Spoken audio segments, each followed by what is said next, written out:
요즘 뭐 부흥회를 한다든지 교회에서 특별한 집회를 하면 대개 3일 정도 이렇게 하는데 벌써 오늘 5일째인데도 불구하고 여러분들 매일매일 10분 발걸음을 교회로 옮겨주시는 거 너무나 감사하고요. 오늘과 내일 이틀밖에 안 남았지만 최선을 다해서 이 성막 강의를 드리도록 그렇게 하겠습니다. 특별히 여러분들이 가지고 계신 교재는 제가 직접 쓰는 거거든요. 그렇기 때문에 강의에 조금 미진한 부분들은 교재를 이렇게 잘 읽어보시면 될 것 같아요. 그래서 오늘과 내일 더 열심으로 이렇게 달려가도록 그렇게 하겠습니다. 오늘은 물두멍에 대해서 말씀을 나눌 텐데 출애굽기 30장 17절 21절을 먼저 같이 보도록 하겠습니다.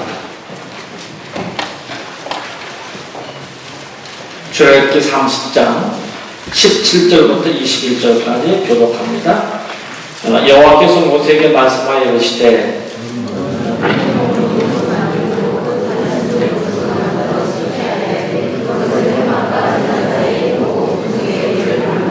아론과 그의 아들들이 그 구멍에서 수족을 씻 때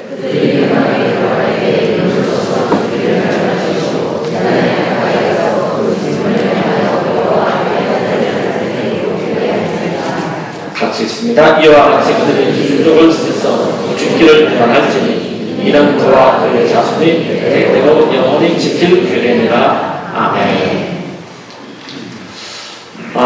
물두멍은 지금 이제 우리가 물타기 공부를 했고요. 성막문, 성막 뜰문에 대해서 공부를 했죠. 어제는 번제단에 대해서 공부를 했는데 오늘은 이 물두멍에 대해서 먼저 말씀을 나누도록 그렇게 하겠습니다. 구약시대에는 우리가 성경을 읽었듯이 제사장들이 성막 안으로 들어가기 위해서 먼저 손발을 씻게 되는 것이죠. 그런데 신약시대에 와가지고는 베드로전서 2장 9절에 너희는 택하신 족속이요 왕같은 제사장들이요 거룩한 나라요 그의 소유가 된 백성이다. 예수님은 저와 여러분들이 저렇게 택하신 족속 왕같은 제사장들 거룩한 나라라는 거예요. 또 그의 소유된 백성이라는 거죠. 그러니까 지난번에 얘기했듯이 아버지가 가정의 제사장이 아니라 아버지도 제사장이고 엄마도 제사장이고 아들도 제사장이고 딸도 제사장이고 목사님도 제사장이고 여러분들도 제사장이에요. 아멘? 예. 그러니까 목사님이 기도해야만 하나님이 들으시는 게 아니고 우리 모두가 예수 그리스도의 이름으로 주 앞에 나갈 때 담대히 나가는 그러한 길이 열렸다는 사실을 믿으시길 바랍니다. 그 때문에 구약시대에는 이 물두멍은 제사장들에게만 소유가 됐지만 오늘 저와 여러분들에게는 물두멍을 통해서 주는 교훈을 제사장된 입장에서 믿음으로 받을 수 있게 되기를 축복합니다. 물두멍의 재원 우리가 한번 38장 8절을 읽읍시다. 시작. 그가 못으로 물두멍을 만들고 그 받침도 못으로 하였으니 곧 해망문에서 수정도는 여인들의 뭘로 들었다고요? 거울로 들었다. 그래서 물두멍에 규격이 없어요. 그러니까 여기서 우리가 뭘 깨달을 수 있는 한번 따라합시다. 하나님의 은혜는 한이 없다. 할렐루야. 네, 하나님의 은혜가 말씀을 통해서 주시는 이따가 말씀드립니다만 물두멍에 물이라고 하는 것은 말씀을 상징하는 거거든요. 말씀. 그렇기 때문에 말씀을 통해서 우리에게 주시는 하나님의 은혜가 한이 없다 하는 것을 기억하시길 바랍니다. 그런데 해망문에서 수정들은 여인들의 거울로 만들었다는 거예요. 고린도전서 13장 12절에 사랑장에 보면은 지금은 우리가 거울로 보는 것 같이 희미하나 이런 말씀이 있죠. 무슨 얘기요? 거울을 보면 똑바로 보이는데 그런데 옛날 거울 보면은 저렇게 노수로 된 거울이에요. 그러니까 여러분들 이제 어르신들 옛날에 놋 그릇을 쓰셨잖아요. 명절 때나 제사 때가 되면은 그 놋 그릇 갖다가 닦는 게 일이죠. 반짝 빛이 나게 닦잖아요. 지플렉 이렇게 해가지고 그리고는 채 이렇게 해가지고 눌러서 시퍼런 그 녹을 다 벗겨내고 따닥따닥 빛나면 얼굴이 비칠 정도로 그렇게 됐잖아요. 이게 옛날 그때 당시에 쓰던 거울이에요. 그러니까 놋거울로 이렇게 물두멍을 만드는 거예요. 그러면 여인들의 놋거울이라는 건 뭐냐? 여인들에게 있어서 가장 소중한 물건이 바로 놋거울이라고 말할 수가 있어요. 놋거울. 공작도 보면은 그 암컷 공작보다는 수컷이 저렇게 화려하잖아요. 그렇죠? 또 꿩도 암컷 볼품이 없는데 수컷은 저렇게 그냥 화려해요. 또 암탉, 장탉도 마찬가지고 사람도 마찬가지. 그런데 사람만 여자들이 더 아름다운 축구를 하거든요. 그래가지고 매일 저렇게 거울 보는 게 일이야. 남자들보다 거울을 더 봐요. 그래서 소중한 것을 주님께 드려야 된다. 할렐루야. 자, 신학교 가보면은 세 종류의 학생들이 오더라고요. 제가 신학교에서 학생들을 가르쳐보면은 이렇게 세 종류의 학생이 어떤 종류? 진짜 그 사명감을 불타가지고 나는 주의 종이 돼서 목사가 돼서 헌신하겠다. 이런 사람들이 있어요. 뭐 선교사로 가겠다. 그런 종류가 있고 또 한 종류는 올 때 갈 데 없어가지고 이제 다른 데는 뭐 성적이 안 되고 그러니까 신학교 오는 경우가 있어요. 뭐 거기까지는 그래도 그냥 괜찮은데 또 한 부류가 있는데 어떤 부류냐면은 진짜 다른 학교 가가지고 사람도 안 될 것 같으니까 너 신학교 가서 사람이나 좀 되라. 목사고 뭐 이런 바라지도 않고 그냥 그런 사람 중에서는 저도 목사니까 목사 자녀들이나 장로님 자녀들이 그 중에 많아. 또 사람 좀 되라. 이렇게 가는 건데 아들 셋이 있어요. 어떤 집에. 큰아들은 공부를 잘해. 그러니까 너 법대 가가지고 판검사 되라. 둘째 아들 그래도 큰아들만은 못했더라도 그래도 그냥 공부 잘하니까 너 의대 가가지고 의사 되라. 그 막내 저도 막내들 막내들이 이렇게 속썩이는 애들 많잖아. 공부 잘하고. 응? 그러면 뭐 큰아들은 법대 가서 판사 되라고 둘째 아들은 의사 되라고 셋째 아들은 나는 신학교에서 목사가 되라. 말이 안 되네. 똑똑한 아들을 신학교 보내가지고 목사님을 만들어야 정말 교회가 부흥되고 그렇잖아요. 그런데 요즘 보면은요 서울대 나오신 분들 저 막 하버드, 버클리대 이름이 나오신 분들이 목사님을 하는 분들이 있는데 너무 괜찮아. 너무 좋아. 야 정말 자식을 바쳐도 하나님 앞에 소중한 자식일수록 하나님 앞에 드려야 되겠다. 이런 마음이 가져야 돼. 물질도 마찬가지야. 다 쓰고 난 다음에 이거 헌금은 아까 나머지 이게 아니고 먼저 수익이 들어오면 하나님 앞에 구별해서 먼저 드릴 수 있는 이 소중한 것을 드려야 돼. 하나님 거지도 아니고 하나님 물질이 필요한 게 아니고 그 믿음과 정성을 우리가 보는 거 아니에요. 그렇죠? 그렇기 때문에 소중한 것 여인들에게 있어서 거울처럼 소중한 게 어딨어. 아름답게 꾸며야 되는데 거울이 쓰면 안 되잖아요. 소중한 것을 하나님 앞에 드려야 되겠다. 이런 믿음을 가질 수 있게 되길 바랍니다. 두 번째 교훈은 뭐예요? 얼굴보다 뭘 먼저 더 가꾸어야 되겠어? 영혼을 아름답게 가꾸어야 돼. 그래서 너희의 단장한 머리를 꾸미고 금을 차고 아름다운 옷을 입는 외모로 하지 말라. 우리 심령이 아름다워야지. 마음이 좋아야지. 얼굴만 예쁘다고 여자냐? 뭐 이러면서 이렇게 갈려져 있잖아요. 그러니까 우리가 외모도 아름답게 가꾸어야 되죠. 그렇죠? 어떤 사람은 화장도 안 하고 옷도 아무거나 입고 다니나 너 왜 그렇게 입고 다니나? 나 게을러서 게을른 게 무슨 뭐 여러분 들 수 있으면요 화장도 좀 이쁘게 하고 너무 진하게 입지 말고 이쁘게 하고 다니고 옷도 좀 깨끗하게 입고 다니고 이게 좋잖아. 그렇죠? 그냥 뭐 몸빼 빠지나 입고 다니고 이렇게 교회 오지 말고 될 수 있으면 예쁘게 아름답게 단장하되 그보다 더 아름답게 단장할 것이 뭐냐? 우리의 영혼, 심령이 아름답게 단장이 되어야 된다. 뭘 보고? 하나님의 말씀의 거울을 보고. 할렐루야. 참 은혜가 되죠? 이게 성막이 그냥 이거 읽어도 모르겠는데 이렇게만 생각하지 말고 하나 이렇게 따지고 보면 정말 우리 신앙의 구체적으로 적용할 수 있는 부분도 너무 많다니까요. 근데 정말 좀 이렇게 좀 더 자세하게 이렇게 말씀드리려면 내일까지 하고도 한 이틀이 더 필요할 것 같아요. 그런데 내일까지만 하려고. 그러니까 너무 겁먹지 말아요. 자, 여자들도 단정하게 옷을 입으며 소박함과 정도로서 자기가 단정하고 다운거리고 금이나 진주나 값진 옷을 하지 말고 뭘로 해라? 하나님의 말씀으로 여러분들 영혼을 아름답게 단장할 수 있게 되길 바랍니다. 세 번째, 진솔한 자기 성찰이 필요하다는 거예요. 거울을 보면 나는 어떤 사람인가 이렇게 자기 성찰이 필요하죠. 나의 삶의 의미는 무엇인가. 그래서 이렇게 딱 쳐다보면서 나 자신을 이렇게 발견할 수 있고 나 자신을 돌아볼 수 있는 그런 믿음이 있어야 될 줄 믿습니다. 말씀을 읽으면서도 말씀을 받으면서도 늘 나한테 적용을 시켜야 돼. 그래서 나는 어떤 사람인가, 내 삶의 목적이 어디 있는가, 이런 것들을 우리가 잘 깨달을 수 있게 되길 바랍니다. 그러면 이 물두멍에 물은 뭘 가르치느냐? 성경에서 물 이끌 말씀 이렇게는 할 수 없어도 성경에서 물은 말씀을 상징하는 경우들이 많아요. 그 때문에 에베소 5장 26절에 이는 곧 물로 씻어 뭘로 깨끗하게 하시고 말씀으로 깨끗하게 하시고 그랬어요. 너희는 내가 이루어진 말로 이미 깨끗해졌느니라. 그러니까 하나님의 말씀은 이렇게 물로 이렇게 표현될 때가 많은데 물두멍에는 물이 가득 차 있어야 된다는 거죠.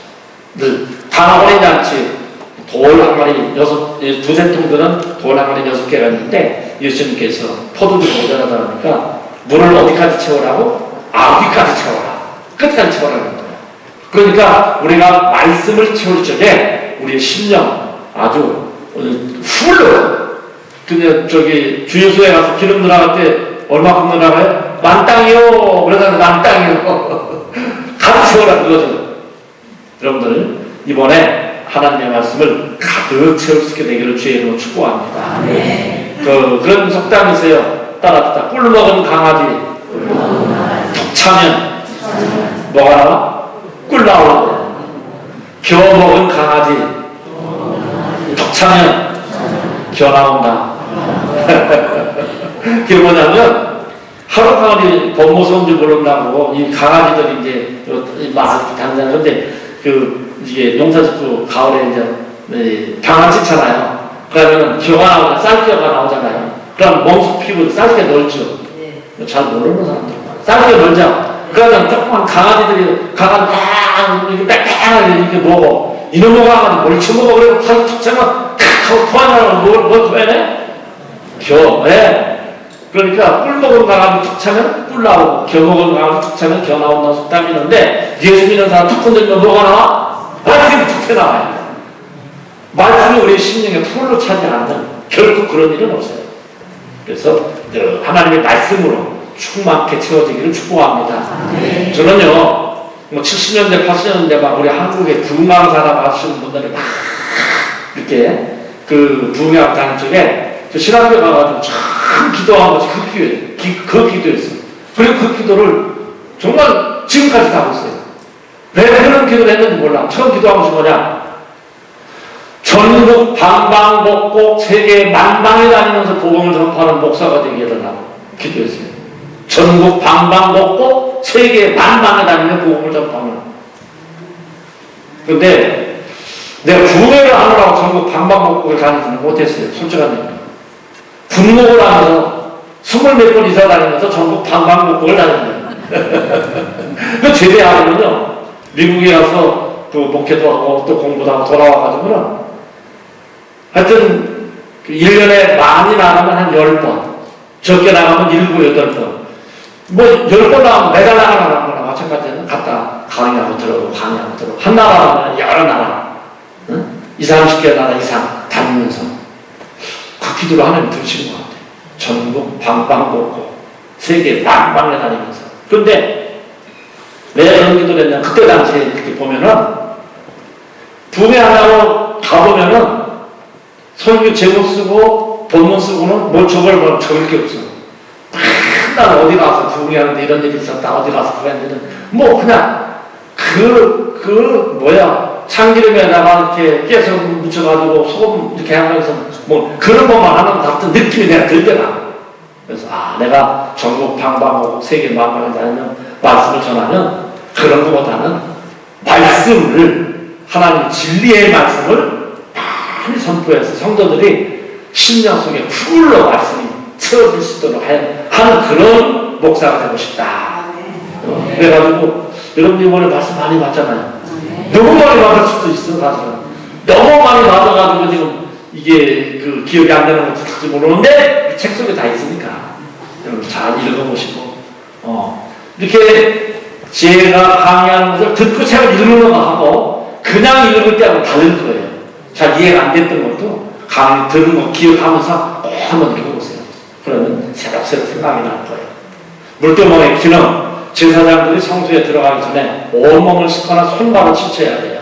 그렇게 손발을 씻잖아요. 온몸을 씻을 때는 언제냐? 제사장의 유임식이나 대속죄일의 대제사장이 지성소에 들어갈 때는 온몸을 씻어라. 이렇게 되어 있어요. 이스라엘 사람들에게 물어봐요. 이 세상에 가장 중요한 사람은 누구입니까? 그러면 대제사장입니다. 이렇게 대답을 해요. 또 이 세상에서 가장 중요한 장소는 어디입니까? 지성소입니다. 이 세상에서 가장 중요한 일은 뭡니까? 죄사함을 받는 일입니다. 이 세상에서 가장 중요한 날은 언제입니까? 대속죄일. 대속죄일이 그들의 달력으로 7월 7일이에요. 이 날이 제일 중요한 날이다. 근데 대속죄일 보면은 유대인에게 7월 10일인데 큰 날, 또 그날 이렇게 되어 있어요. 용 키프루라고 해서 죄로부터 면제받는다. 그런 날인데 대속죄일에 대제사장이 지성소에 들어간 규례가 레위기 16장에 이렇게 되어 있어요. 레위기 16장을 보면은 대제사장이 지성소에 들어갈 때 물두멍에서 온몸을 씻고 세마포 옷으로 갈아입는다 그랬어요. 그러니까 저 대제사장이 복장이 이런 복장이잖아요. 앞에 그렇다고요. 그렇죠?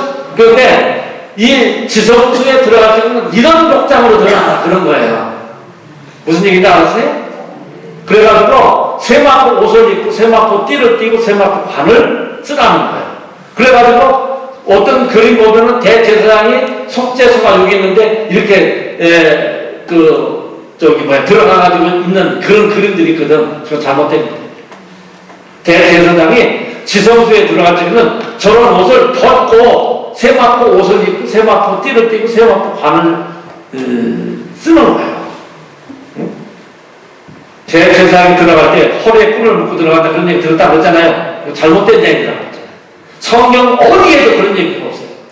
그런데 어디에서 저런 얘기가 나오냐? 장로들의 유전집인 미슈나라고 하는 곳이 있는데 그 기록을 보면 이렇게 돼 있어요. 대제사장이 시작. 대제사장이 되고 첫 번째 지성소에 들어갈 때는 지성소 법칙을 몰라서 죽을지도 모른다. 그래서 발목에 끈을 매고 들어가야 한다. 혹시 죽으면 잡아당길 수 있도록. 그럼에도 불구하고 방울 달린 옷을 지성소에 입고 들어가면 안 된다라고 하는 것이 성경도 아니고 율법도 아니고 장로들의 유전집에 이렇게 나와 있는 것이 이렇게 와전이 돼가지고 지금 교회들마다 저렇게 쩔렁 금방 소리가 안 나면은 죽은 줄 알고 끌어내려고 허리에다 끈을 묶고 들어간다라고 하는 거짓말을 밥 먹듯이 하고 있고 그것이 진리인 줄 알고 있다. 무슨 얘기인데 이해가 돼요? 그래서 이제 우리 예전 교회는 누가 와서 그런 얘기를 해도 믿지 말고 성경에 없는 얘기니까 믿지 말고 혹시 그런 얘기를 옛날에 들었다고 하다가도 그것은 장로들의 유전을 누가 얘기하는 것을 잘못 이렇게 전해줘서 와전돼가지고 이렇게 된 것이구나라고 노고로 마음으로 이해를 해주시기를 이렇게 머릿속에 부탁을 드리는 바입니다. 누가 가르쳤겠어요? 목사님들은 가르쳤겠지. 저도 저렇게 알았었으니까. 그러니까 목사님들을 내가 대표하는 사람은 아니지만 그래도 머릿속에 이렇게 사과를 드리니 너그럽게 용서하시고 그것은 잘못된 것이다 라고 하는 것을 여러분들이 아시고 이제부터라도 그것이 아니구나 알려드는 거예요. 그렇죠? 네, 그건 이건 확실한 겁니다. 지성소를 그렇게 옷을 갈아입고 이제 목욕을 하고 갈아입죠. 그래서 지성소를 향연으로 가득하게 하기 위해서 먼저 들어가는 거예요. 어디? 분향단에 있는 향로를 들고 지성소 안으로 휘장을 넘어서 들어가는 거예요. 이게 첫 번째 들어가는 거고요. 그리고는 나와요. 나와서 자기와 자기 가족들, 자기는 누구냐면 대제사장과 대제사장의 가족들의 속죄를 위해서 피를 가지고 들어가는 거예요. 그 피는 수송아지 피예요. 피를 가지고 들어간다. 그리고 다시 나와. 나왔다가 백성들의 속죄를 위해서 염소피를 가지고 들어가는 거예요. 무슨 얘기인지 알겠죠? 그러니까 처음 들어가는 것은 지성소를 향 밑에 연기가 나잖아요. 그 연기로 지성소를 가득하게 하기 위해서 먼저 향로를 들고 들어가서 지성소를 가득하게 향연으로 채우고 나와서 자기와 자기 가족들의 속죄를 위해서 피를 가지고 들어가서 피를 바르고 뿌리고 나와서 이제 백성들을 속죄를 위해서 이제 온 백성이죠. 들어가는 거예요. 그리고 여호와를 위한 염소와 아세사를 위한 염소를 이렇게 잡죠. 두 마리를 구별해가지고 이제 대제사장이 안수를 해요. 여러분 이 안수라는 것은 크게 두 가지 의미가 있습니다. 너와 나는 동일하다. 너와 나는 동일하다. 그 다음에 내 죄를 너에게 전가시킨다. 그래서 동일 의미에서의 안수와 전가 의미의 안수가 있어요. 그러니까 여러분들 안수받는 걸 참 조심해야 돼요. 아무데나 가도 거기에서 뒤밀고 안수에다 나오면 안 되고 정말 목사님한테 안수를 받으세요. 무슨 얘기인지 알겠어요? 귀신 들린 사람한테 안수를 받으면 이 귀신이 전가 되는 전이가 되거든요. 그러니까 목사님들 권위 세우려고 목사님들한테만 받아라 이런 얘기가 아니고 잘못된 영을 가지고 있는 사람이 안수를 하게 되면 잘못된 영이 흘러갈 수가 있다니까요. 그러니까 이건 참 조심해야 돼요. 안수한다는 건 바로 그런 거거든요. 그래서 이제 안수해가지고 죄를 내가 죽을 죄 아니면은 우리 백성이 죽을 죄를 너에게 전가시킨다 해가지고 안수해가지고 잡는 거예요. 그 재물을 이렇게 끌고 오잖아요. 이제 회막문을 끌고 오면 예를 들어서 내가 이제 속죄제를 드리려고 염소를 한 마리 끌고 왔어요. 끌고 왔으면 누가 안수를 해요? 제사장이 안수하는 게 아니고 제사를 드리는 사람이 안수하는 거예요. 제사장이 안수하는 게 아니고 제사를 드리려고 염소나 양을 끌고 온 사람이 안수를 하는 거예요. 누가 잡아요? 이 헌제자가 잡는 거예요. 헌제자가 안수하고 그게 제사장이 안수하고 제사장이 잡는 게 아니고 헌제자가 안수하는 거예요. 네, 내가 죽을 대신 네가 죽는다. 내 죄를 너한테 전가시킨다. 이래서 제사장이 하는 게 아니고 헌제자가 안수를 하고 이걸 잡아서 주면은 제사장이 갖다 제사를 지는 거예요. 무슨 얘기인지 알겠죠?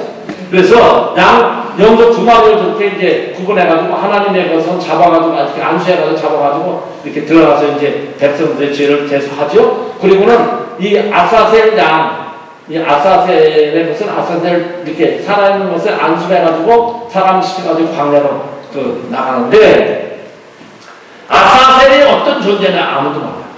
성경은 아사셀이 이런 존재다 이렇게 얘기하고 있지 않기 때문에 정확한 것은 모르나 타락한 천사 중에 끝까지 회개하지 않는 천사로 보기도 하고 또 다르게 얘기하는 사람도 있고 그러는데 아사셀은 뭐다? 성경이 말하지 않으니까 말라고 또 없어요.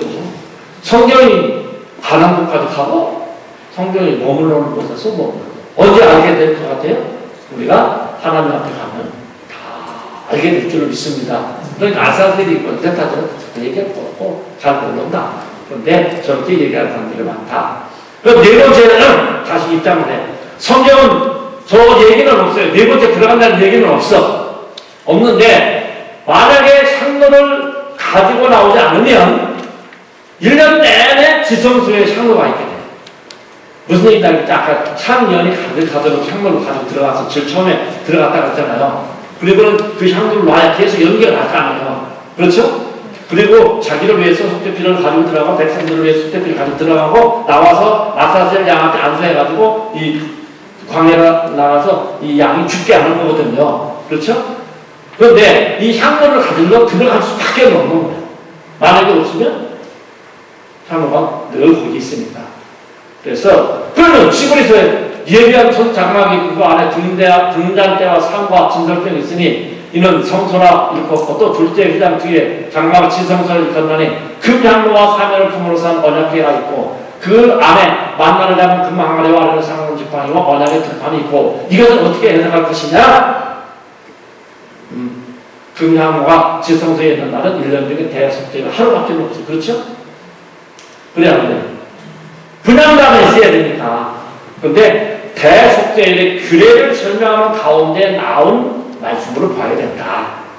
나중에 이제 법계를 설명할 때 정확하게 말씀드릴게요. 그러니까 언약궤 안에는 성경 말씀에 언약의 두 돌판만 늘어나게 있어요. 언약궤 안에다 넣어라. 그리고 아론의 쌍만 지팡이와 만나는 금 항아리는 법궤 앞에다 갖다 놓는다.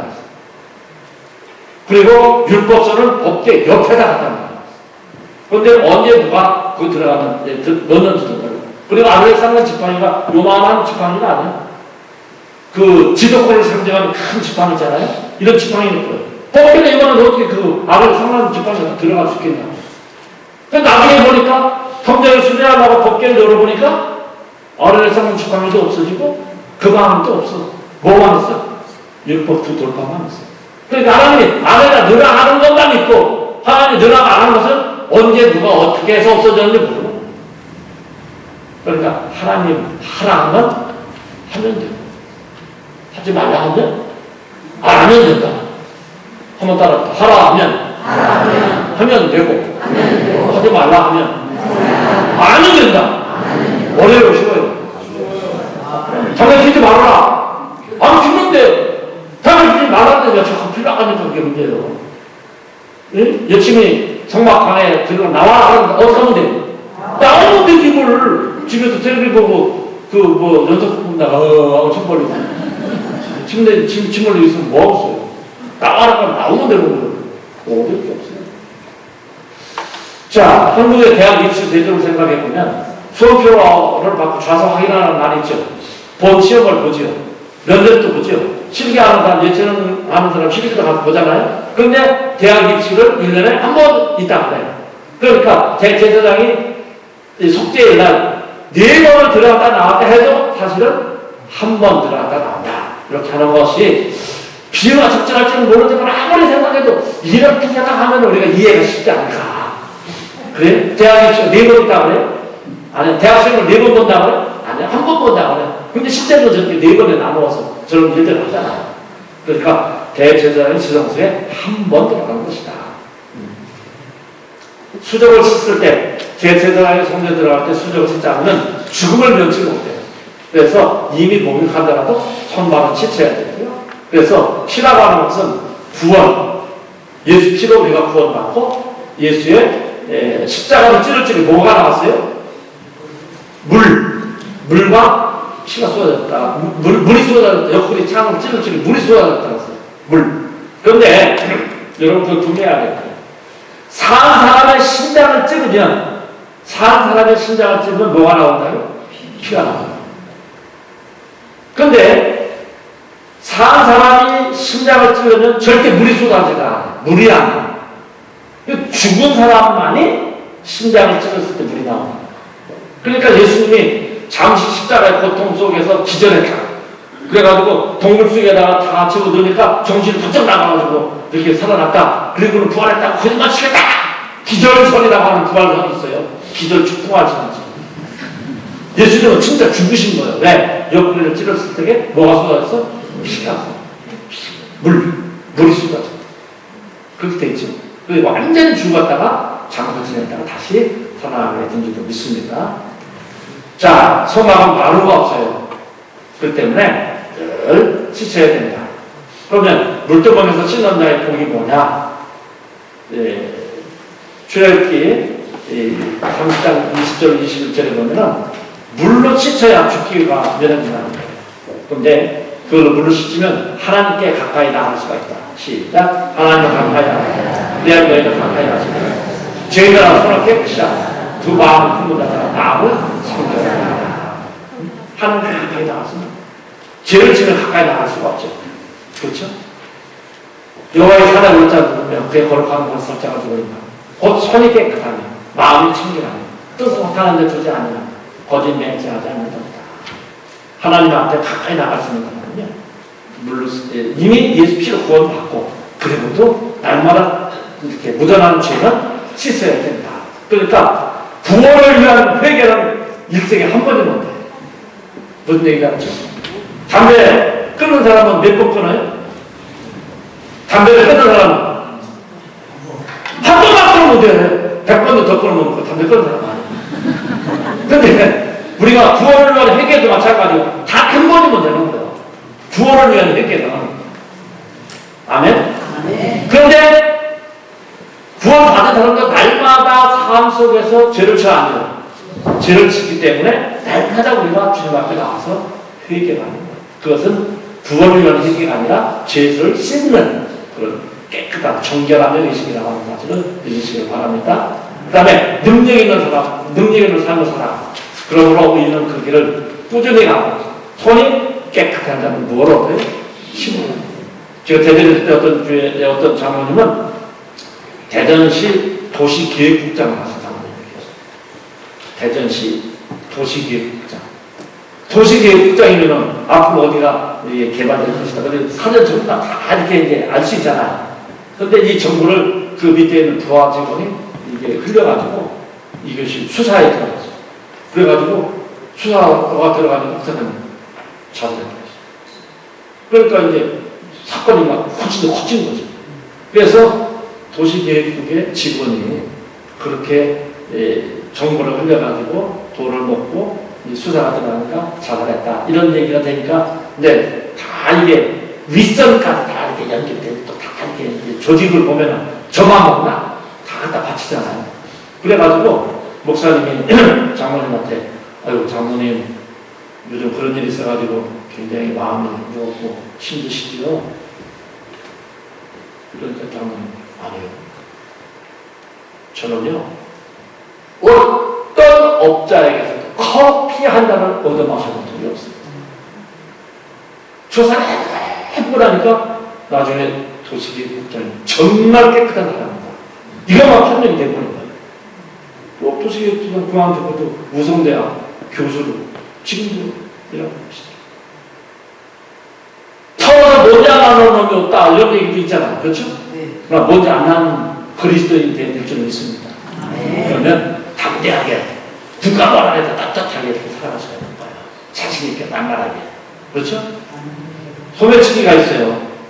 그런데 이 사람이 소매치기다, 저 사람이 소매치기다, 알쏭달쏭한 찍으면 어떻게 잡는다고 해요? 경찰이. 이 사람이 그렇지, 이 사람이 그렇지, 이거 어떻게 생각하고, 저렇게 생각하고. 근데 딱 소매치기가 분명히 있는데, 그걸 찍으면, 저런다! 그런 소리 탁 뜨는데, 그러면은, 뭐가 이거? 소매치기 아닌 사람 그러는데, 저런다! 그러면 도망치면 그게 소매치기. 그러니까 저런다. 도대체 재발 저린다고 하는 말 있잖아요. 우리는 뭐, 저런다가 뭐야? 소매치기도 막 하나님의 보상이 따르는 시작. 여호와께서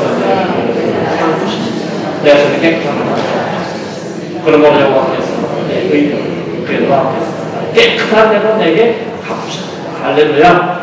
이렇게 해서 물두멍에 대해서 간단하게 마치겠습니다. 설명이 좀 부족할지라도 여러분들 이해하시고 책을 잘 공부하시기 바랍니다. 자, 그 다음에 널판. 널판이 뭐냐? 저런 거예요. 그러니까 성소와 지성소를 이렇게 이루는 조리식 벽체 이렇게 생각하면 조리식적 벽체. 널판 뭐예요? 벽체. 요거 여기로 따지면은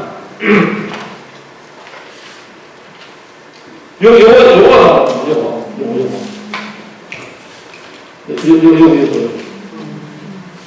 조립식이니까.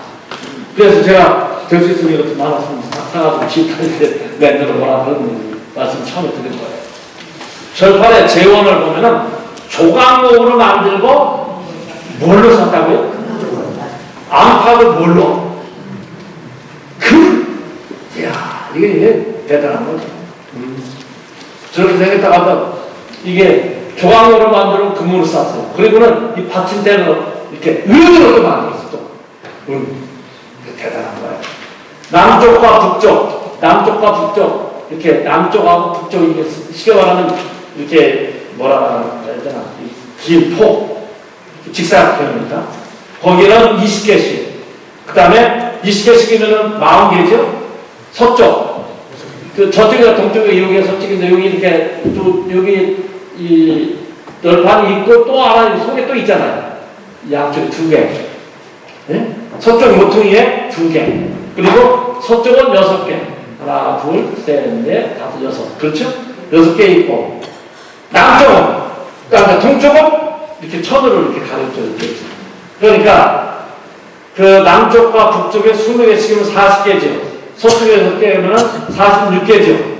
그리고 이 모퉁이에 2개씩이면 48개가 되는 것이죠. 그렇죠? 그래서 총 48개 널판이 있다. 근데 이 널판의 길이가 10규빗이라는 거예요. 길이라고 하는 것은 이 높이를 말하는 거예요. 그리고 폭이 7.5cm, 한 규빗 반에 75cm. 한 규빗 반. 그러니까 지성소와 성소의 길이가 아까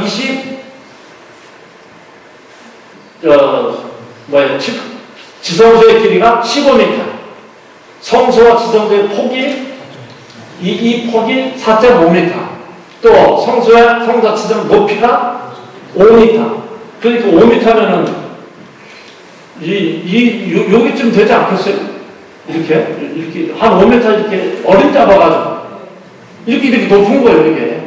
그러니까 이 높이가 5m고 여기가 15m고 이 폭이 4.5m예요. 굉장히 이렇게 이 교회 열람보다는 크지 않겠지만 하여튼 그래도 상당히 높고 이런 것을 우리가 느낄 수가 있겠죠? 각 판에 2개의 촉을 내라. 우리가 이걸 읽어보야 하는데 아까 아니면 이거 같이 한번 읽어보시죠. 그래야 여러분들이 아시죠? 널판 성경에 안 나오는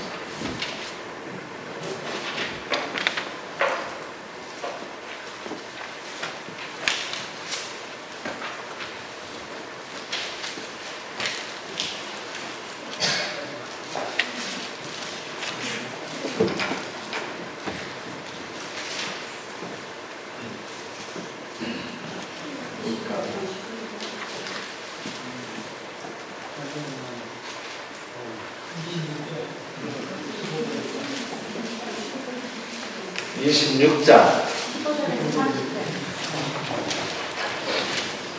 예. 너는 조각목으로 성막을 널판을 세우되 널판 길이는 10규빗, 너비는 한 규빗 반. 10규빗이면은 5m죠. 5m. 그렇죠? 한 규빗 반. 아까 됐죠? 각 판에 2촉씩 내 서로 연하게 하되 너는 성막의 널판을 각과 같이 하라. 이 촉이라고 하는 것이 뭐냐면 요거 있죠, 요거. 여기.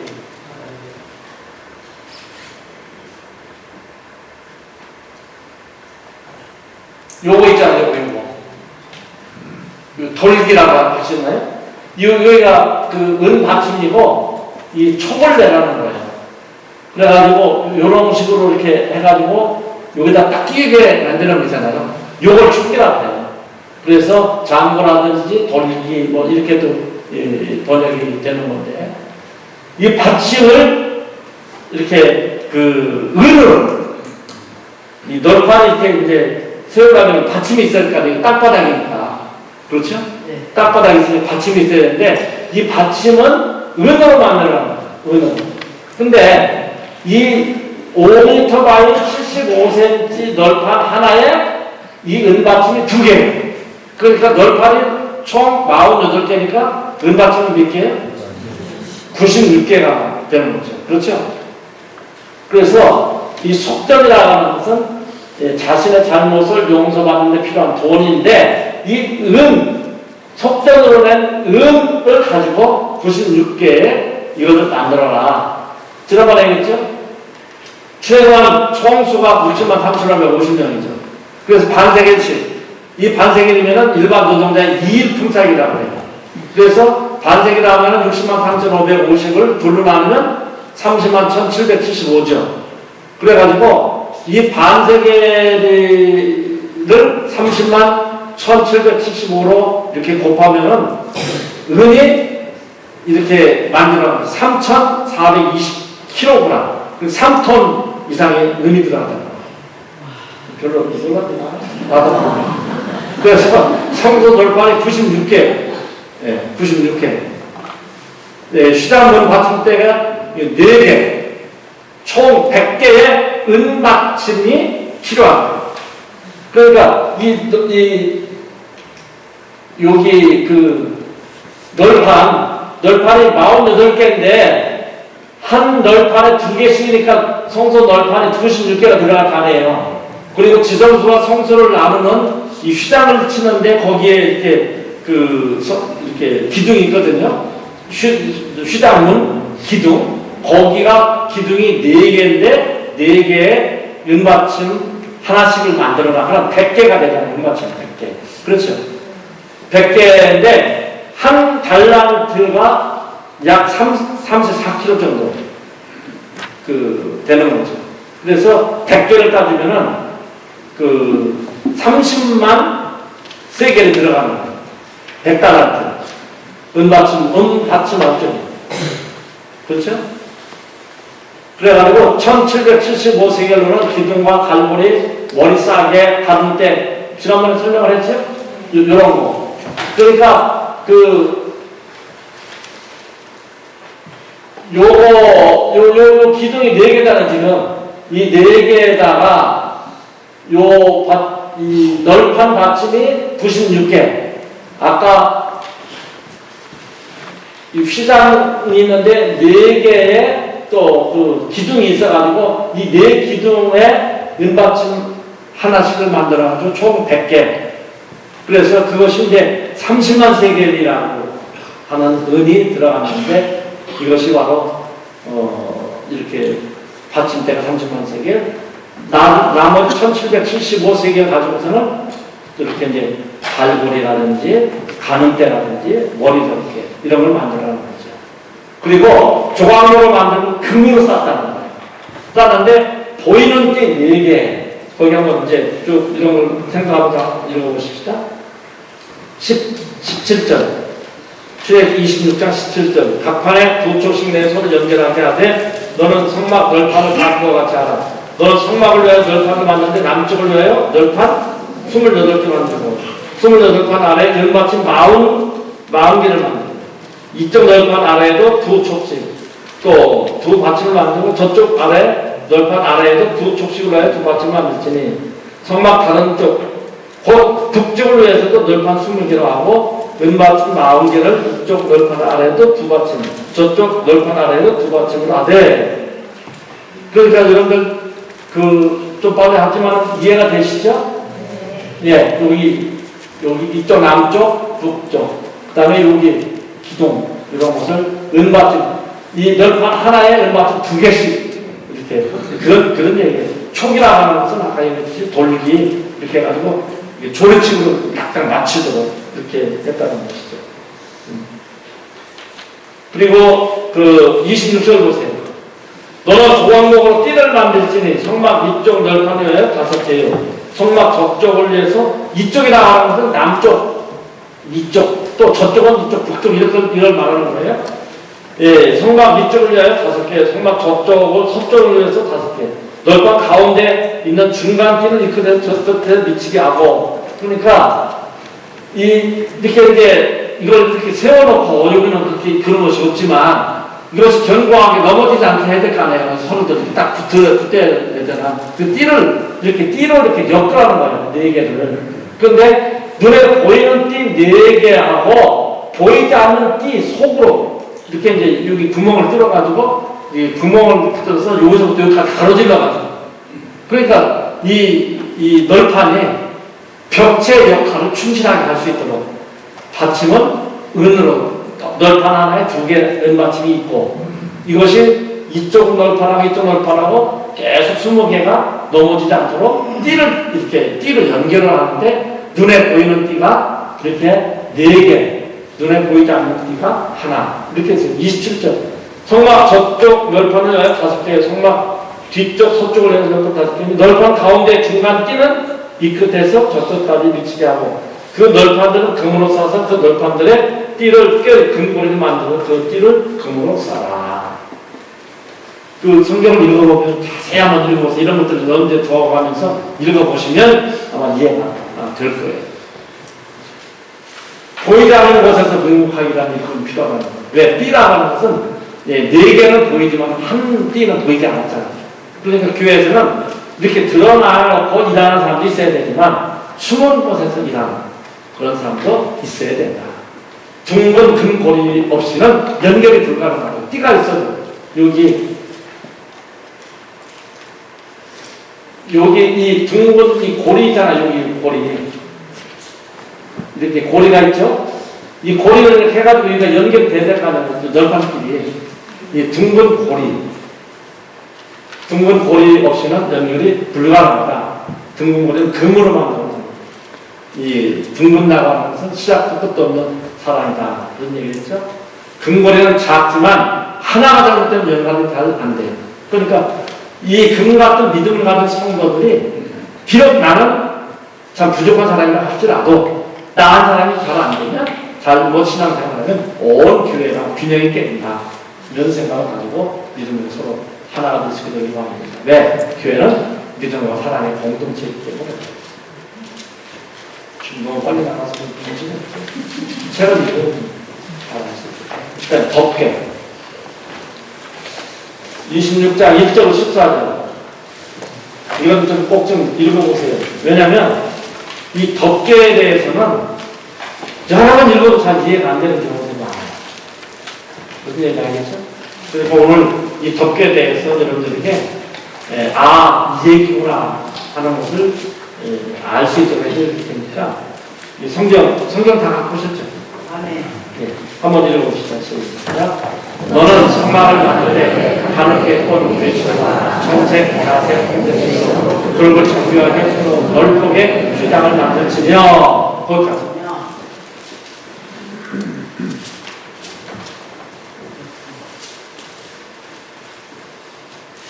자, 제1덮개를 말하는 건데 지금 여기 1, 2, 3, 4, 5, 6, 7, 8, 9, 10, 11까지 10개가 되어 있잖아요. 근데 여기서부터 여기까지가 이제 이 전체를 요걸 말하는 거죠. 지금 이게 1덮개, 2덮개, 3덮개, 4덮개 그러는데 이 1덮개에 대해서 지금 그 1절과 2절을 얘기하는 거예요. 청색, 자색, 홍색, 백색 실로 그룹을 공교하게 만들어서 이제 하는 건데 매 폭의 길이가 28길이, 너비는 4규빗으로 하고 28규빗이 여기서부터 여기까지.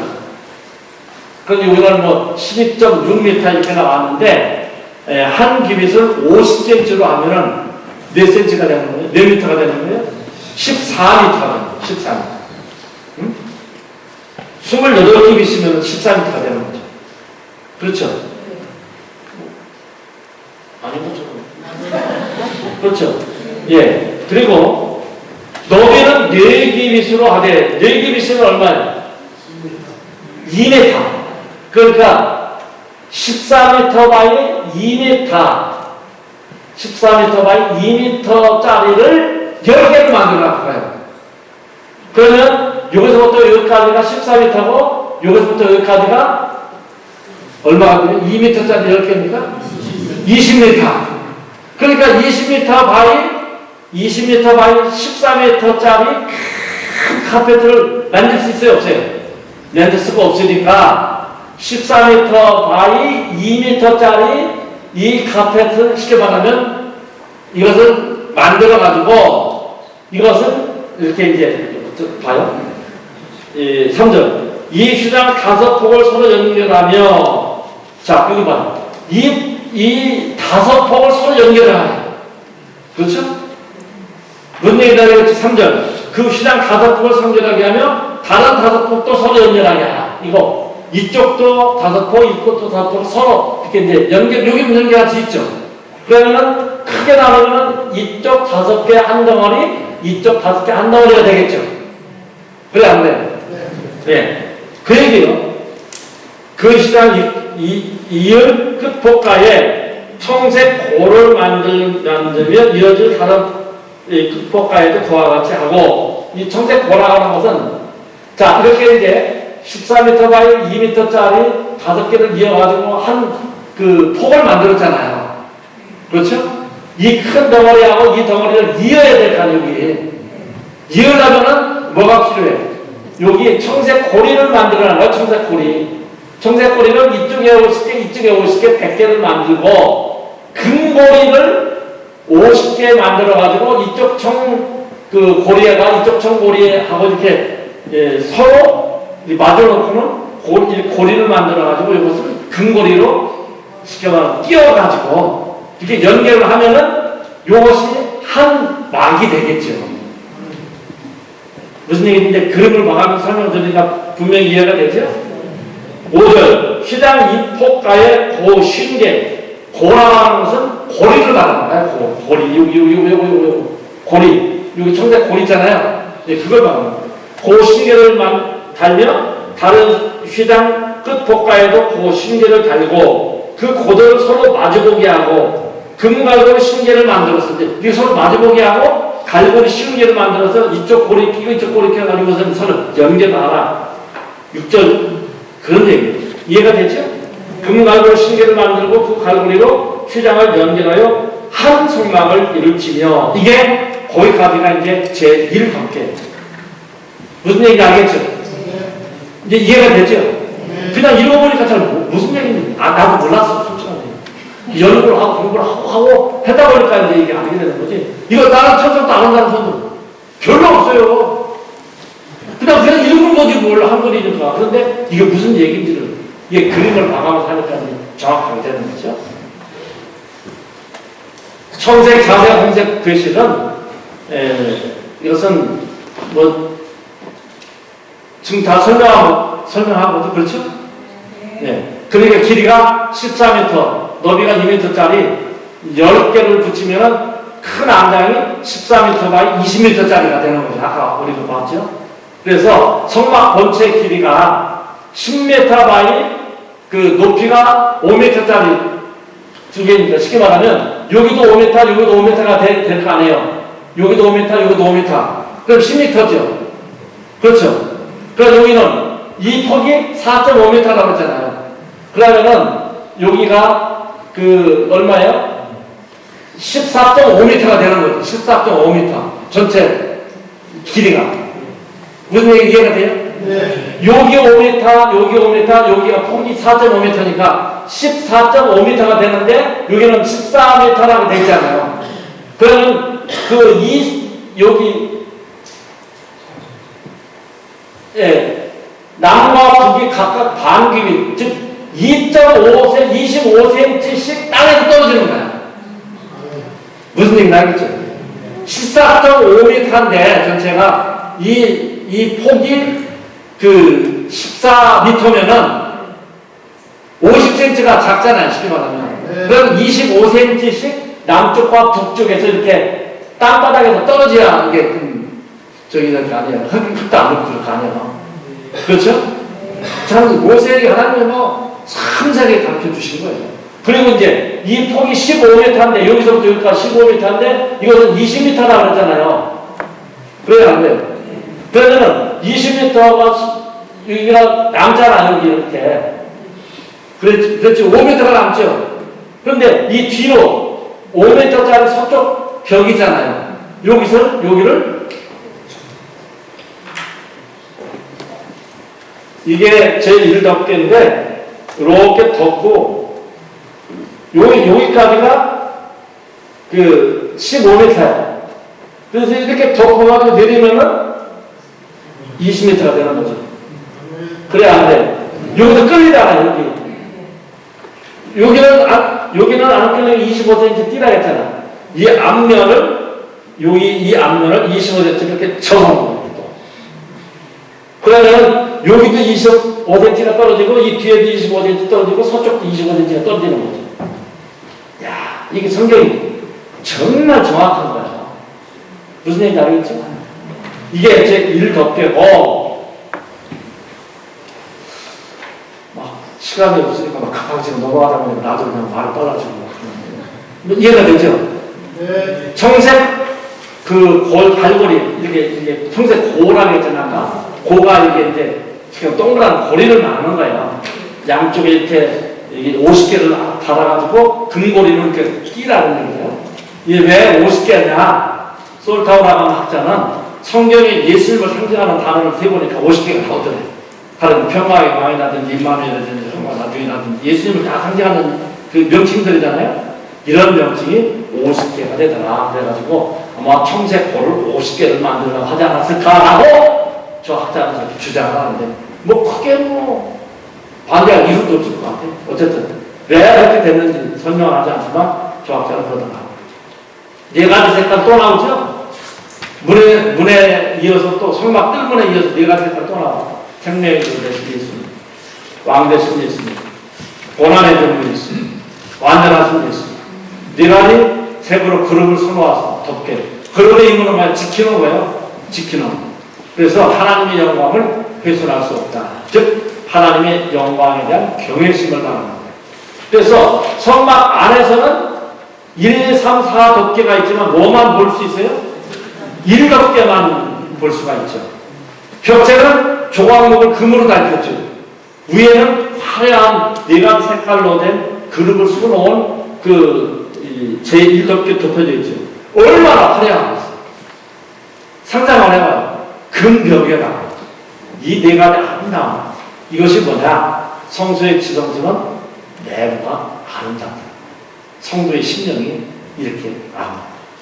겉에 보기에는 쭈그리하게 보여도 우리의 심령, 예수님을 모신 성전된 우리는 이렇게 멋지다는 것을 꼭 믿으시길 바랍니다.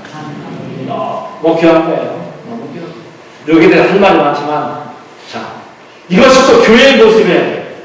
믿습니까? 교회는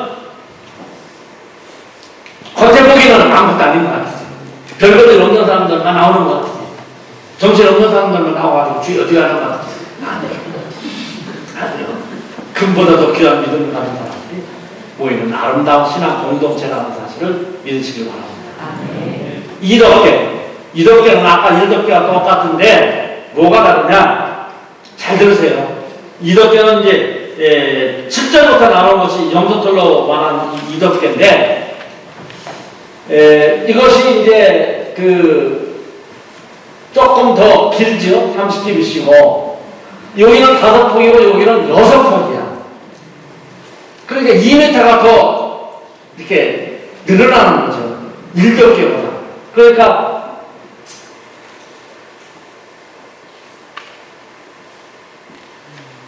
여기 1덮개가 이거고 2덮개가 여기 하얀 거 있잖아요. 염소털로 짠 거. 이것이 1덮개보다 좀 길잖아요. 네. 길게 돼 있어요. 이 긴 것을 말하는데 어째서 기냐? 1덮개는 5폭씩인데 2덮개는 5폭에다가 한 폭을 더 하는 거예요. 이거는 한 겹에서 45cm로 됐기 때문에 그런데 하여튼 50cm로 다 계산을 하면은 이게 나오는 거예요. 그래서 7절 보세요. 26장 7절. 그 성막을 덮는 막 곧 휘장을 염소털로 만들되 11폭을 만들지며, 아까 제 1겹개는 10폭을 만들라는데 이제는 11폭을 만든다. 각 폭의 길이는 30규빗, 너비는 4규빗, 11폭의 길이를 같게 하고, 그러니까 이제는 22m가 되는 거예요. 22m. 그렇죠? 그 휘장 5폭을 서로 연결하고 또 6폭을 서로 연결하고, 그러니까 한쪽은 5폭이고 한쪽은 6폭을 서로 연결하라. 그것이 9절이에요. 절반은 성막 전면에 들이워라. 아까 얘기했죠? 휘장을 이을 끝복가에 고 신계를 달며 다른 이을 끝복가에도 고 신계 아까 여기 얘기했잖아요. 이 고리 신계수가 해서 100개 되더라. 예, 또 이 갈고리는 제1덮개에서는 뭘로 만들어라겠어요? 뭘 만들는지 아는 사람? 금 뭐라나? 아니 금을 만들어서 금. 오늘 며칠이죠? 28일?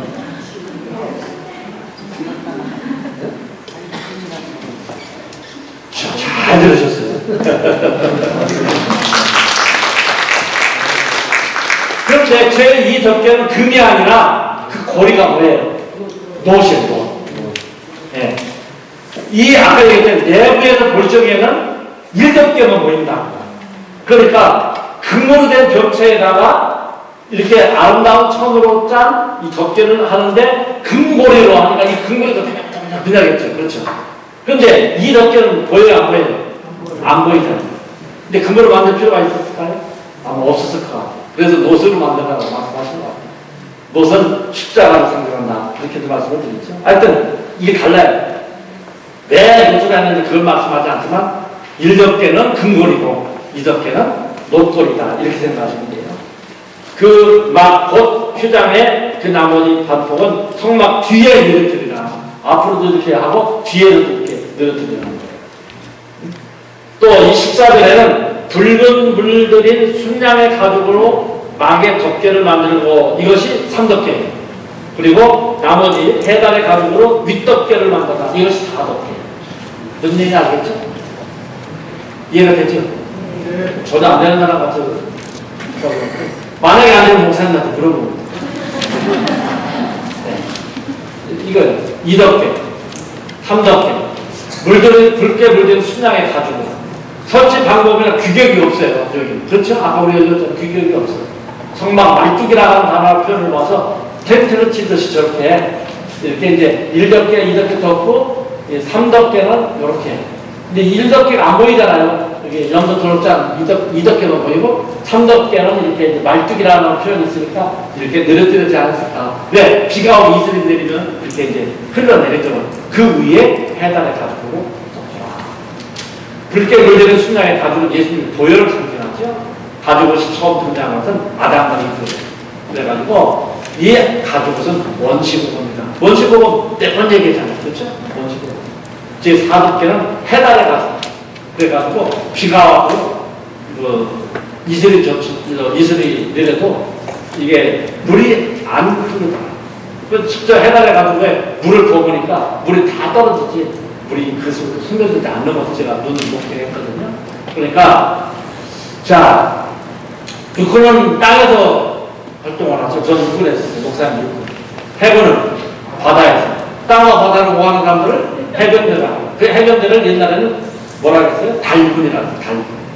그런데 땅에 사는 족제비. 이것이 강에 사는 수단. 이것이 바다에 살면 해당. 무슨 얘기인지 그래서 중세기에는 전쟁에서 승리한 장수에게 해달의 가죽을 입혀줬다. 기록을 합니다. 그 제4덮개 예수 그리스도의 인성을 말하고 제1덮개는 예수님의 신성을 말한다. 이렇게 볼 수가 있죠. 교회의 모습이 바로 제4덮개와 같아요. 겉에 보기에는 쭈쭈리한 것 같지만 정말 내부는 금으로 다 그 아름다운 그 1덮개로 덮여져 있구나 라는 것을 우리가 알 수 있죠. 이것도 성도의 모습이다. 우리가 꼭 기억하시기 바랍니다. 그러면 이 덮개에 대해서 여기까지 하고 등대에 대해서 말씀을 드리도록 하겠습니다. 오늘 등대까지 할게요. 사실은 지금까지 한 얘기를 좀 자세하게 조곤조곤 하면은 오늘 시간이 등대까지 해야 되니 대충 맞출 수 있을 것 같습니다. 등대 25장 31절 한번 읽어보겠습니다. 출애굽기 25장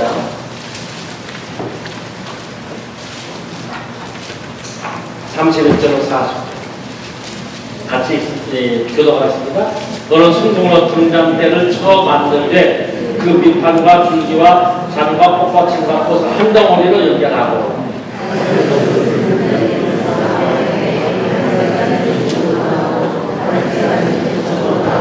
이쪽 가지에 살구꽃 형상의 잔색과 꽃받침과 꽃이 있게 하고 저쪽 가지에도 살구꽃 형상의 잔색과 꽃받침과 꽃이 있게 하여 등잔대에서 나온 가지 6을 갖게 할지며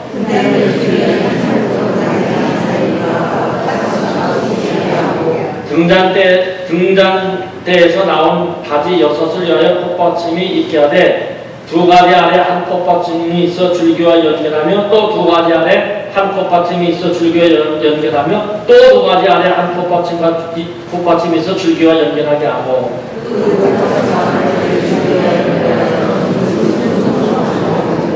등잔 7을 만들어 그 위에 두어 앞을 비추게 하며 등잔대와 이 모든 기구를 순금 한 달란트를 만들되 너는 상가의 상에서 내게 보인 양식에 왔다. 아멘. 아멘은 또 무슨 얘기인지 다 모르겠어요? 잘 모르겠죠? 이제 이것에 대해서 설명을 해드릴 테니까 설명을 드리면 다 아파요. 자, 등잔대라고 하면 이제 지금까지는 이 물두멍, 번제단 이렇게 성막들 여기는 밖에 있는 거지만 이제 지성소와 성소가 있는데 성소는 거룩한 곳이에요. 지성소는 지극히 거룩한 것. 뭐 어렵잖아요. 성소는 거룩한 것, 지성소는 지극히 거룩한 것. 그런데 성소에는 진설벽 떡상이 오른쪽에 있고 반대편 촛대가 있고 금향단이 있고 휘장이 있고 지성소에 들어가면 언약궤가 있다. 이것이 이제 성막 전체의 평면도거든요. 그런데 등대 혹은 촛대 이것에 대해서 지금 이제 설명을 하겠다. 그런 얘기예요. 등대 지호는 순경 등대, 촛대, 등잔 등으로 이렇게 번역이 되어 있어요. 금 한 달란트. 39절에 등잔대와 이 모든 기구를 순금 한 달란트로 만들되 순금 한 달란트는 아까 은과와 마찬가지로 약 34kg 됩니다. 그런데 이것은 쳐서만 이렇게 그 금형이라고 하잖아요. 금형을 만들어서 금을 녹여가지고 금물을 부어서 만드는 게 아니고 저것을 뭘로? 망치로 쳐서 얼마나 세공이 정교하겠어요. 한 덩어리를 저렇게 저런 모양으로 쳐서 만드는 거예요. 밑받침 하나가 있고요. 밑받침 하나가 있고 여기 밑받침 또 줄기 살구꽃 형상의 잔 한쪽에 3개씩 하나 둘 셋 그렇죠? 그리고 살구꽃 형상의 잔 3개 이렇게 모두 22개 또 등잔 하나 둘 셋 하나 둘 셋 넷 이렇게 해가지고 7개의 등잔 위에 이제 빛이 비치도록 한 것이 바로 등대고 촛대 이렇게 얘기를 하시거든요. 살구꽃 모양으로 이 등잔을 만들어라. 근데 6가지에 3개씩 이렇게 18개가 있고요. 줄기에 4개 있죠. 아까 봤죠? 네, 아까 봤죠? 이 양쪽에 이렇게 3개씩 6개 그리고 그 가운데 이렇게 줄기에 4개. 근데 여러분 여기 가지가 있고 이걸 가지라고 해요. 이 밑에 있는 것이 잔이에요. 잔. 꽃받침 꽃이 있고 그런데 여기 35절 보세요. 등잔대에서 나온 가지 6을 위하여 꽃받침이 있게 하되 두 가지 아래 한 꽃받침이 있어 줄기가 연하고 또 두 가지 아래 한 꽃받침 줄기가 연하고 또 두 가지 아래 한 꽃받침 줄기가 연하고 이건 뭐냐? 여기 가지 이 줄기 요거 있잖아요. 여기가 요걸 말하는 거예요. 요거 꽃받침 잔, 꽃. 그래서 그 33절 이쪽 가지에 한 살구꽃 형상의 잔색과 꽃받침과 꽃이 있게 하고 저쪽 가지에도 살구꽃 형상의 잔색과 꽃받침과 꽃이 있게 이것이 다 가까이인 것처럼 번역이 됐어요. 그런데 이 덩어리 하나가 이게 한 덩어리라고 생각하면 돼요. 잔, 꽃받침, 꽃 이게 한 덩어리다. 이게 꽃받침 잔 이것이 한 덩어리가 돼가지고 저것이 이제 생명체가 있는 거죠. 꽃받침과 꽃은 잔을 이루는 한 부분이다. 좀 그림을 잘 보세요. 책에는 저는 그림이 없어가지고. 그래서 우리 말 성경을 보면은 각각인 것 같은데 사실은 그것이 합쳐서서 하나 이렇게 이해하시면 됩니다. 등대의 영적인 의미를 살펴보면 순금으로 만드는 것 같은 데가 금이라고 하는 것은 그리스도의 신성과 성도들의 믿음을 상징을 한다. 금보다 귀한 믿음 이것으로 세상에 빛이 되게 하는데 여러분 세상에 빛이 되는 노력을 가지고 살아서는 안 돼요. 빛이 되게 하소서, 소금 되게 하소서. 꺼져가 어두워진 이 세상에 빛이 되게 하소서. 옛날에 천장했죠. 썩어가는 이 세상에 소금 되게 하소서. 그런데 여러분 그 찬양은 성경 말씀하고 있습니다. 여러분 너희는 세상의 빛이 되라. 빛이 되려고 하는 노래가 아니라 너희는 세상에 뭐라고 했어요? 예수님은 빛이다. 빛이다. 너희는 세상의 소금이 되라. 소금이 되려고 하는 노력이 아니고 너희는 세상의 소금이다. 소금이다. 소금이다라고 하는 거하고 소금이 되라 하는 거하고 달라요. 무슨 얘기가 있어요? 소금이 되려고 하는 노력이 아니고 빛이 되려고 하는 노력이 아니고 빛이 되보려고 하고 소금이 되보려고 하는 게 아니라 이미 우리는 예수 믿는 사람은 빛이다. 너희는 세상의 빛이다. 너희는 세상 소금이다. 그러니까 소금으로 살아야 되고 빛으로 살아야 돼. 이게 참 중요한 거예요. 한 끗 차이 같죠? 아니요. 글자도 한 획 같으죠? 소금이 되려고 하는 게 아니라 소금이다. 빛이 되라가 아니라 빛이다. 망치로 쳐서 만들었어요. 제가 대마 세계인가 그런 거니까 아제르바이잔 얘기가 나오고 저 구리병원을 만드는데 철판을 200만 번 망치를 뜯깁니다. 금형을 부어 만드는 또 좀 큰 것은 400만 번을 쳐서 만듭니다. 놀라지도 않죠. 그런데 금덩어리 34kg짜리를 쳐서 만들었다. 쳐서 만들었다. 등등. 이사야 53년 4절 우리가 너무 잘 알죠. 교회 성도들 고난 속에서도 빛을 발하여야 된다. 하나님 나라에 들어가려고 하면 나를 하나님 곁에 합시다.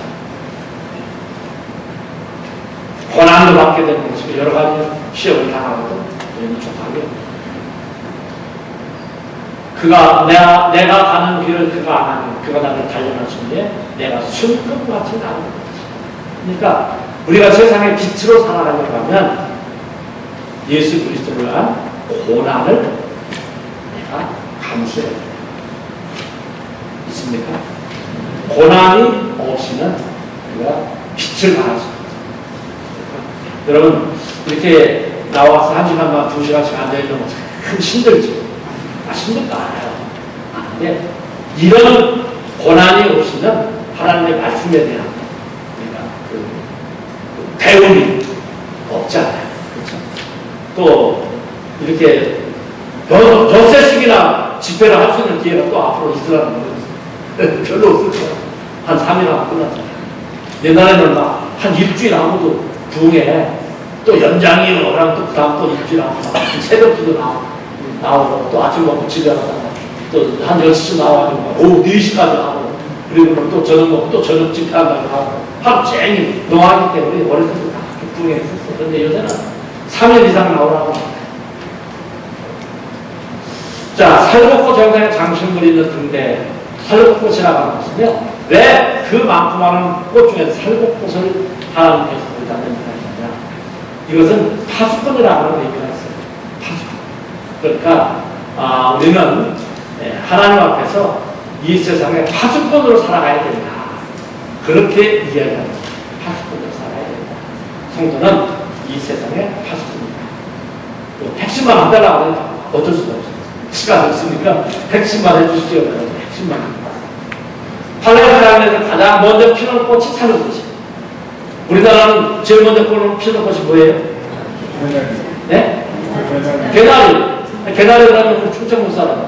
어떤 사람은 진달래. 산에서 살았다. 난 진달래 꽃을 못 보고 살았어.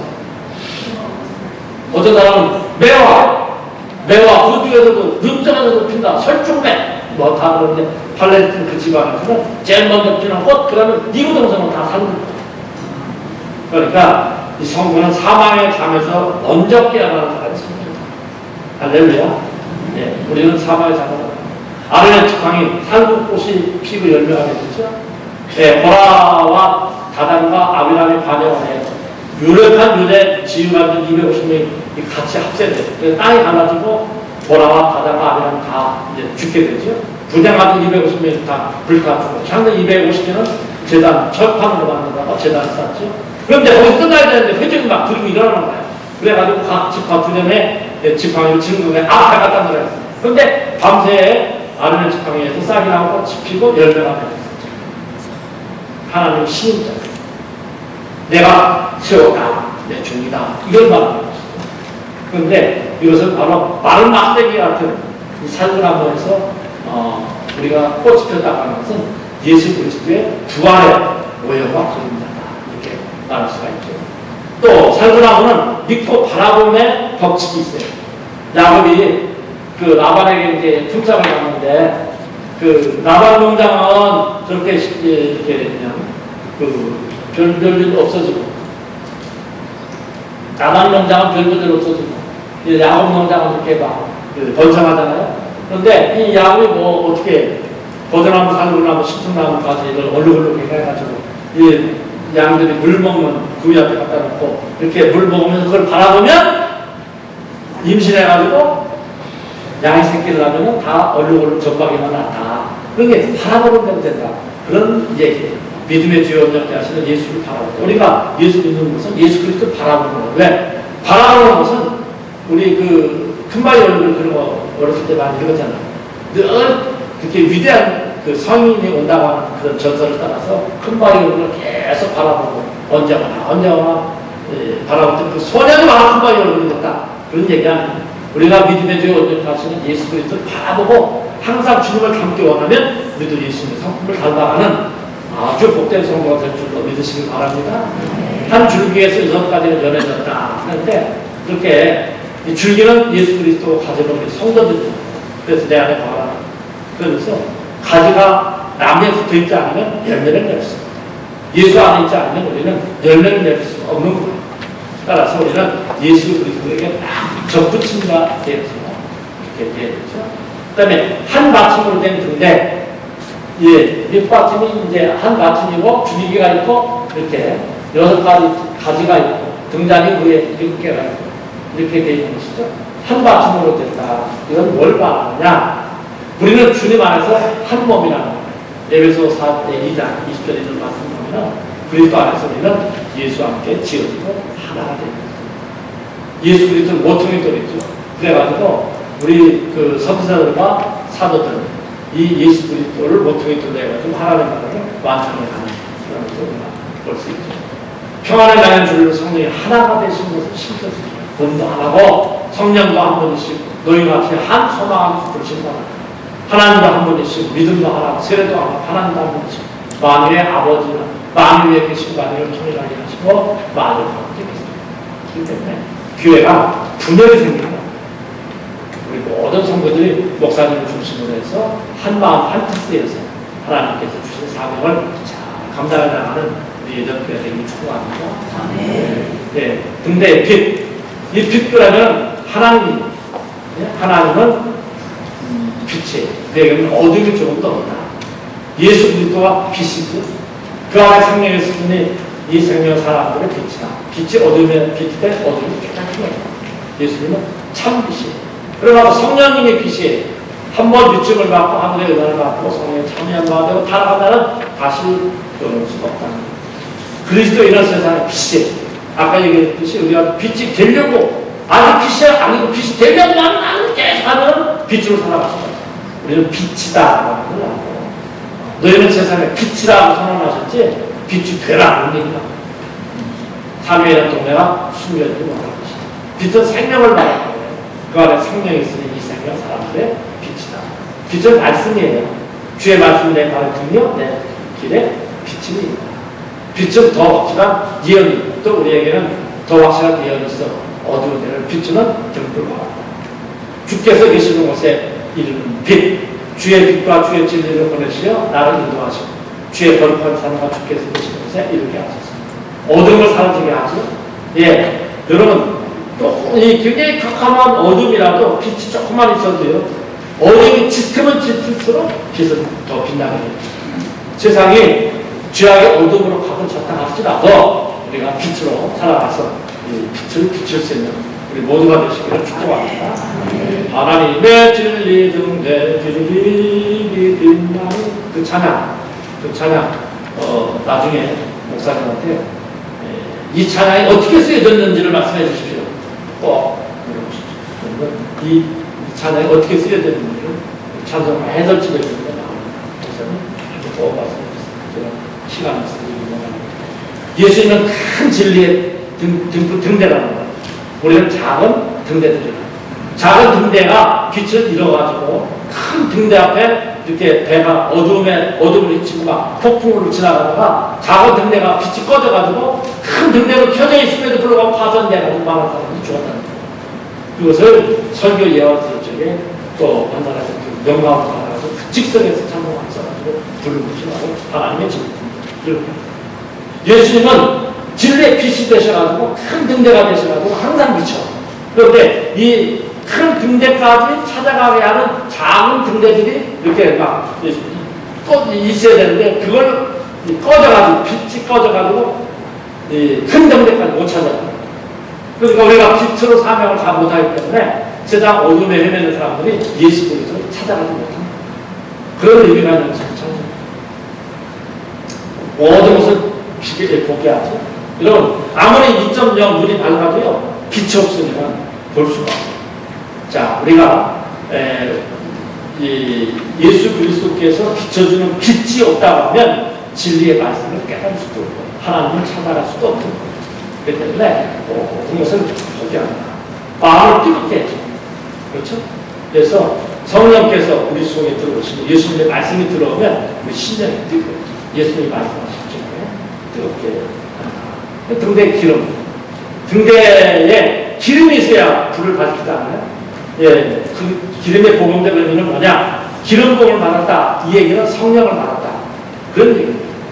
그래서 구약에서 기름 부음을 받은 사람들이 선지자, 제사장, 왕이었다. 지난번에 말씀드렸죠. 예수님은 선지자로서, 제사장으로서, 왕으로서 기름 부음을 받은 메시아. 즉 기름 부음을 받은 메시아. 구약에서는 시브리어로 기름 부음을 받은 자가 메시아고 이것을 헬라말로 번역을 하면 그리스도가 됩니다. 그리스도가 기름 부음을 받은 자 이런 뜻이에요. 이렇게 예수님이 왜 그리스도냐? 선지자로 제사장으로 왕. 그런데 선지자와 제사장과 왕이 어떤 차이가 있느냐? 잘 들으세요. 선지자는 하나님 편에서 인간에게 하나님의 나라와 그의 말씀을 미리 전해주는 사람이 선지자예요. 제사장은 인간 편에서 하나님에게 인간의 연약함을 대신 말해주는 사람이 제사장. 쉽죠? 자, 선지자는 하나님 편에서 인간에게 하나님의 나라와 그의 말씀을 전해주는 사람이고 제사장은 인간 편에서 하나님에게 인간의 연약함을 이렇게 대신 안해주는 사람이 제사장. 그리고 왕은 하나님의 통치권을 위임받아서 세상 사람들을 다스리고 사랑하고 섬기라고 세운 사람이 왕이에요. 그러면 제사장 혹은 선지자, 왕 이 세 사람은 공통점이 뭐냐? 하나님과 사람 사이에서 일하는 사람. 그래서 예수님은 선지자요, 제사장, 왕으로서 하나님과 인간의 중보자, 유일한 중보자가 되신다. 할렐루야? 이걸 이해를 못하면 예수님이 왜 중보자가 되시는지, 예수님만 중보자가 되시는지 이걸 보여요. 자, 기름을 일반적으로 부드럽게 하죠. 기름이 쳐야 부드러워지잖아요. 그렇죠? 자동차 기름 안 치면 이거 빡빡해서 녹슬지 않게 하죠. 우리 신령도 성령의 기름이 이렇게 쳐져요. 부드러워. 이거 녹슬지 않아요. 또 기름은 결단코 물과 혼합하지 않는다. 그래서 우리는 세상과 함께 멍에를 들지 말아야 된다. 힘을 내게 하죠. 그런데 이 기름은 어떤 기름이냐? 다른 기름이 아니라 감람나무 기름이라는 거죠. 그런데 너는 또 이스라엘 자손에게 명령하여 감람으로 딴 순수한 기름을 등불을 위해서 내게로 끊이지 않게 가지고 오게 하라. 다른 것은 가지고 오라고 명령하라 그런 얘기가 없어요. 그런데 기름만큼은 명령하라. 그런데 다른 예물은 이례적으로 가졌지만 순금 등대는 지속적으로 필요하기 때문에 이렇게 가져와라.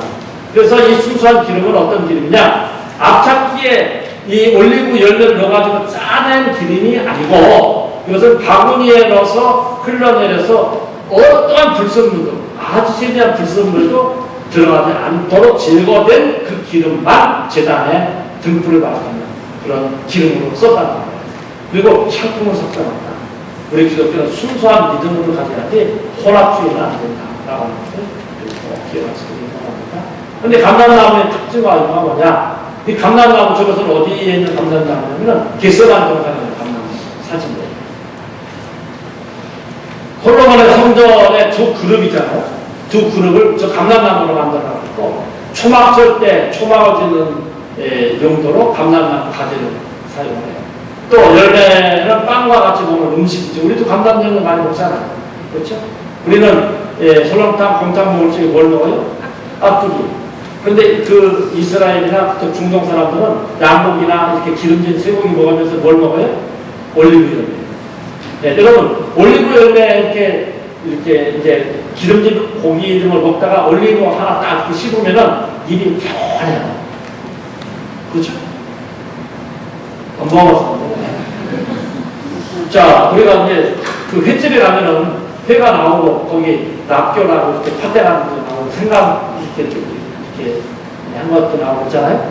근데 우리나라 사람은 되게 어떻게 먹어요? 겨자 간장 나오면 겨자 다 틀어. 다 풀라고 하는 게 아니에요. 이렇게 접시 가서 겨자가 한쪽 구덩이 있잖아요. 그러니까 거기만 살짝 고기만 잘 해가지고 내가 간장 찍고 겨자 거기를 콕 찍어서 탁 먹어야 턱 쏘는 맛있는데 다 풀어 그냥. 그리고는 납교하고 또 회 한 점 먹으면 납교 먹고 생강 먹고 그냥 반찬 먹듯이 그냥 먹는 그렇게 먹으라는 게 아니고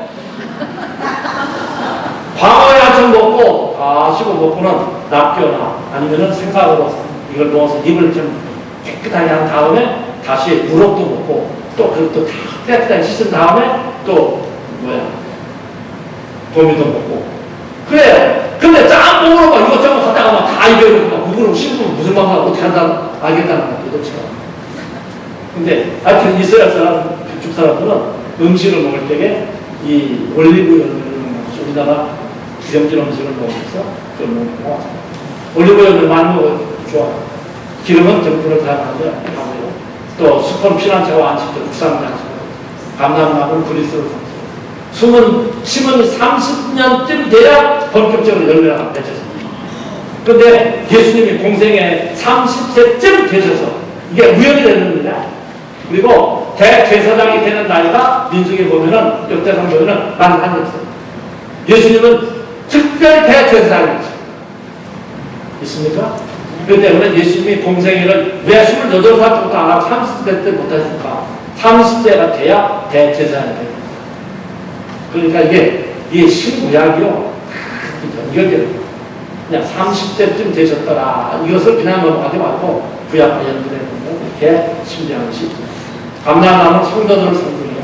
남성나무가 다산 죽음과 같으나 새순을 내서 열매를 맺어요. 저게 이제 그 겟세마네 동산에 있는 감람나무인데 다 죽은 것 같지만 여기서 또 가지가 나오고 또 열매를 맺고 이게 아마 이 감람나무는 2000년도 더 살았을 거예요. 예수님이 겟세마네 동산에서 기도하실 때 예수님의 모습을 보았을 것이다. 성경에 다 얘기를 해요. 죽은 것 같지만 또 옆에서 가지가 나가지고 거기서 또 열매 맺고 이것은 새순을 내서 하는 건 뭐냐? 부활의 첫 열매 되시는 예수 그리스도의 신상, 예수를 상징합니다. 감람나무는 승리를 상징하죠. 지금은 금메달을 주죠. 올림픽에서 몇 1등하면. 근데 옛날에는 월계관을 쓰여졌잖아요. 월계관. 보지는 않았어요. 다 그런 거 들었잖아요. 월계관을 뭘로 만들어요?